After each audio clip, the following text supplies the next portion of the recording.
भूत प्रेत, जिन, प्रेत आत्माएं, शैतानी आत्माएं, क्या ये सब होते हैं? क्या ये सब चीज़ें आज के ज़माने में एग्जिस्ट करती हैं?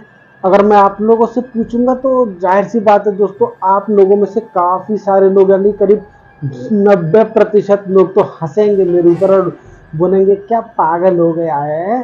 आजकल के ज़माने में भूत प्रेत जिन शैतानी चुड़ैल आत्मा इन सब के बारे में बात करते हो, अंधविश्वास फैलाते हो, अंधविश्वास से और पता नहीं क्या क्या। आप में से मेरे को कुछ लोग नाम दे देंगे, पर दोस्तों अगर मेरी मानो तो सच में ये चीज़ें एग्जिस्ट करती हैं। और जिन लोगों के साथ ये घटनाएं घटती हैं भाई, उन लोगों की ज़िंदगी नर्क बन जाती है दोस्तों। और दोस्तों मेरा यकीन करिए भाई, मैं नहीं चाहता कि आप लोगों में से जो भी भाई ये वीडियो देख रहे हैं किसी का भी सामना या पाना भाई ऐसी रूहानी शक्तियों से पड़े। तो दोस्तों आज पूरे दिन भाई बारिश हुई है हमारे यहाँ पर, और लगता है रात में भी शायद जम के बारिश होगी। तो कुल मिलाकर एक परफेक्ट कंडीशन है एक हॉरर स्टोरी की। तो चलिए दोस्तों, स्वागत करते हैं आपका सैटरडे हॉरर नाइट के इस एपिसोड में, और आपको एक सच्ची और हैरत अंगेज कर देने वाली कहानी बताते हैं जो कि रिलेटेड है आगरा से। जी हाँ दोस्तों, आगरा की ये एक सच्ची कहानी है, और जो इस कहानी की लोकेशन है आगरा में जीवनी मंडी।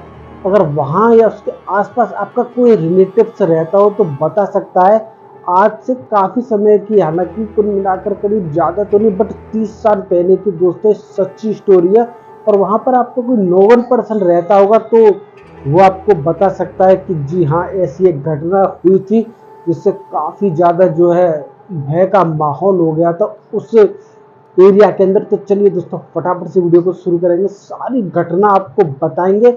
लेकिन उससे पहले जो लोग पहली बार विजिट कर रहे हैं तो प्लीज सब्सक्राइब करके बेल आइकन को ऑन पर सेट कर लीजिए। तो चलिए वीडियो को शुरू करते हैं बिना किसी देरी के। तो नमस्कार दोस्तों, मैं बबलू शर्मा स्वागत करता हूँ सैटरडे हॉरर नाइट के इस एपिसोड में आपका।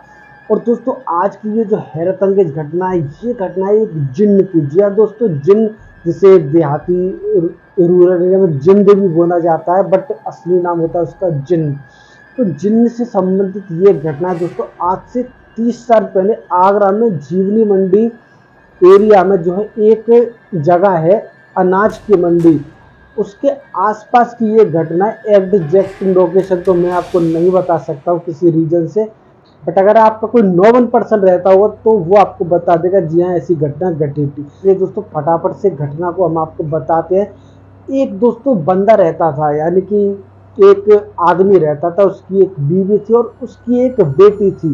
तो जो आदमी था दोस्तों वो रिक्शा चालक था। जैसे कि सभी जानते हैं कि पुराने ज़माने में इतने ज़्यादा वाहन तो थे नहीं, उस समय लोकल में घूमने के लिए आपको रिक्शे का इस्तेमाल करना पड़ता था जो कि पैरों से चलाया जाता था। आज भी आमतौर पर काफ़ी ज़्यादा चलते ही हैं, वैसे तो सभी जानते होंगे। तो दोस्तों कुल मिलाकर वो जो है व्यक्ति एक रिक्शा चालक था, काफ़ी ज़्यादा गरीब था। उन दोनों की जो बेटी करीब 19-20 साल की हो गई थी। दोनों को काफ़ी ज़्यादा टेंशन थी कि कैसे इस बच्ची की जो हम लोग शादी कर पाएंगे। इसी उधेड़-बुन में लगे रहते थे, यहाँ लड़का देखने जाना, वहाँ देखने जाना, पर कभी बात बनती ना बनती। पैसों को लेकर आप लोग समझ सकते हैं गरीब आदमी के सामने 100 परेशानी होती है।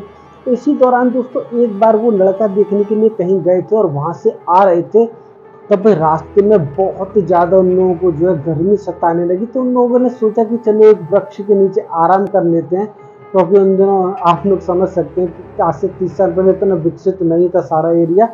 तो वो लोग किसी गांव से जब निकल कर आ रहे तो सुस्ताने के लिए किसी वृक्ष के नीचे बैठ गए, और जिस वृक्ष के नीचे बैठे वो वृक्ष था बरगद का। जी हाँ दोस्तों, बरगद का वो वृक्ष था, और उन लोगों को नहीं पता था कि इस पेड़ के नीचे कुछ देर आराम करने के बाद उनकी जिंदगी कितनी बदल जाएगी। उन लोगों ने 15-20 मिनट या आधा घंटा कोई आराम किया होगा और उसके बाद वो अपने घर को आ गए और सब कुछ नॉर्मल रहा। कुछ भी ऐसा अजीबोगरीब उनके साथ नहीं हुआ, लेकिन उनको नहीं पता था कि बहुत जल्दी ऐसा कुछ होगा जो कि उन्होंने सपने में कल्पना भी नहीं की होगी। अभी जस्ट 3 या 4 दिन तो कुछ भी नहीं हुआ, सब कुछ आराम से चलता रहा। और आप लोगों को पता ही होगा जो पहले सिनेमा होते वो रात तक चलते थे, 12-1 बजे तक। लास्ट शो आई थिंक 12 बजे छूटता था।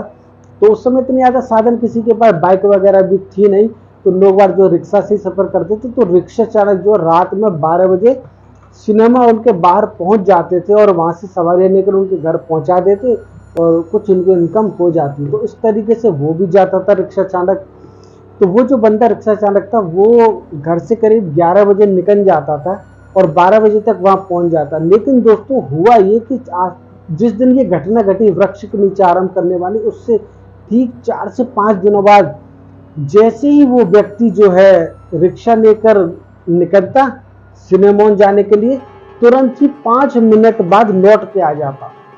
उसकी जो है पत्नी बड़ी ही आश्चर्यचकित होती कि ये हो क्या रहा है, कहाँ तो आप जो 2-3 बजे आते थे, लेकिन आज तो जाते हैं 11 बजे और 5 या 10 मिनट बाद ही लौट आते और अच्छी खासी रकम लेकर।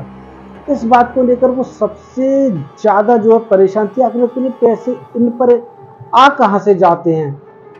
और दोस्तों वो जो व्यक्ति था वो कुछ भी जवाब नहीं देता, सीधा जाकर सो जाता और सुबह होने से पहले ही वहां से फिर निकल जाता। और दोस्तों जैसे ही निकलता उसके कुछ मिनट बाद फिर आ जाता। यानी कि टोटल मिलाकर भाई वो जो भी औरत थी वो बहुत ज्यादा परेशान हो गई, आखिर ये हो क्या रहा मेरे साथ। लेकिन वो व्यक्ति कुछ भी जवाब नहीं देता। ऐसे कुछ दिनों तक लगातार सिलसिला चलता रहा, तब जाकर वो औरत बहुत ज्यादा परेशान हो गई। लेकिन एक तरह से वो जो आश्चर्यचकित भी थी, कहा तो जो है वो व्यक्ति दिन के जो है 200 रुपये भी मुश्किल से कमा पाता था, लेकिन अब जब व्यक्ति वो रिक्शा लेकर जाता तुरंत लौट आता, तो दोस्तों कम से कम अच्छी खासी रकम यानी कि दिन के करीब 3 से 4 हजार रुपये वो कमाने लगा। और आप लोग समझ सकते हो उस जमाने में 3 से 4 हजार रुपये भाई बहुत ज्यादा वैल्यू थी। तो कुल मिलाकर वो जो है स्त्री बहुत ज्यादा परेशान रहने लगी। आखिर में उसके सब्र का बांध टूट गया। उसने एक दिन जैसे ही वो व्यक्ति 11 बजे निकला और मैंने जैसे कि आपको बताया 10 मिनट बाद लौट आया, तुरंत उसके पास पैसे थे, तब वो स्त्री अपने व्यक्ति यानी अपने आदमी से झगड़ा करने लगी और पूछने लगी कि आखिर ये माजरा क्या है। तब दोस्तों उस व्यक्ति ने बताया कि मैं आपका जो है आदमी यानी कि आपका हस्बैंड हूँ ही नहीं, मैं एक जिन्न हूँ। और जिस दिन आप उस वृक्ष के नीचे आराम करने लगे थे उस दिन वहां से उतरकर मैं जो है आपके साथ साथ आपके घर में आ गया। लेकिन दोस्तों जिन्न ऐसे ही किसी के सामने नहीं आ सकता, इसलिए उस व्यक्ति के शरीर का डुप्लीकेट बन के आप लोग कह लीजिए वो आता था वहां पर, स्त्री के साथ रहता और सुबह होने से पहले ही चला जाता। उस स्त्री को दोस्तों बहुत ज्यादा जो है डर लगने लगा इस बात से। लेकिन जिन्न बोला दोस्तों ये बात जो मैंने आपको बताई आप किसी को मत बताना, अगर आपने किसी को बताई तो उसी क्षण आपकी मृत्यु हो जाएगी। और आप कोई भी टेंशन मत लीजिए, जो कुछ आपको करना है, जो कुछ जिंदगी में पाना है, सब कुछ मैं आपको दूंगा। और दोस्तों आप लोग मेरा यकीन मानिए, कुछ दिनों बाद ही उन दोनों ने यानी कि रिक्शे वाले और उनकी जो स्त्री थी उन्होंने अपनी बेटी की शादी बड़ी ही धूमधाम से की और शादी में कुछ महंगी चीजें भी दी थी, जिन्हें देखकर आसपास के एरिया वालों के भाई आंख फटी की फटी रह गई। आखिर ये हो क्या रहा है। एक मामूली सा रिक्शा चालक और नखपति यानी कि उस समय के नखपति जो अपनी बेटी की शादी में उनसे भी बड़ी बड़ी और कीमती चीजें दे रहा है भाई। उसी दिन से दोस्तों आप लोग जानते हैं कि औरतों के बारे में, औरतें भाई उस औरत के पीछे पड़ गई। आखिर माजरा क्या है, माजरा क्या है, कहाँ से इतने पैसे आ गए, चोरी करी, डकैती डाली।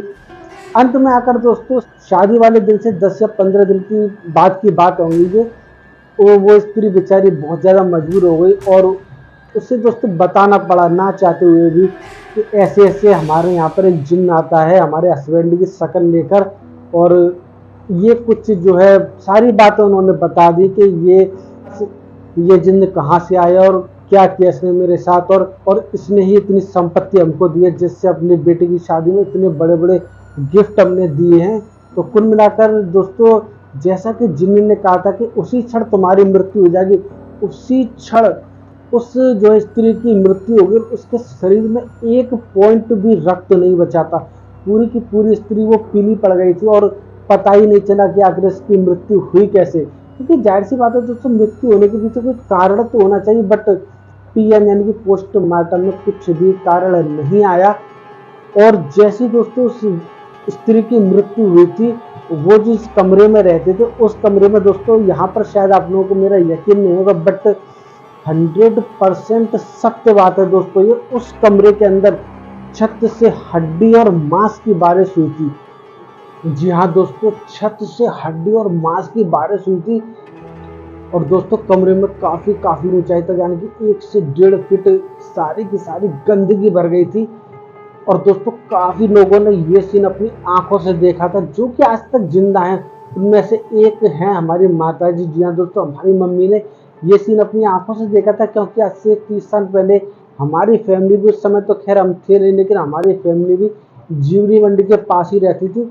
एरिया के काफी सारे नहीं बल्कि सारे के सारे लोग दोस्तों, मैं यहाँ पर कहना चाहूंगा 99% लोग वहां पर देख के आए थे कि आखिर ये माजरा हो क्या रहा है। क्योंकि ऐसी कोई घटना घटती है तो भाई जंगल में आग की तरह खबर फैल जाती है। और दोस्तों ये एकमात्र घटना नहीं है उस एरिया की, और भी काफ़ी सारी घटना जो कि आने वाले समय में मैं आपको बताऊंगा।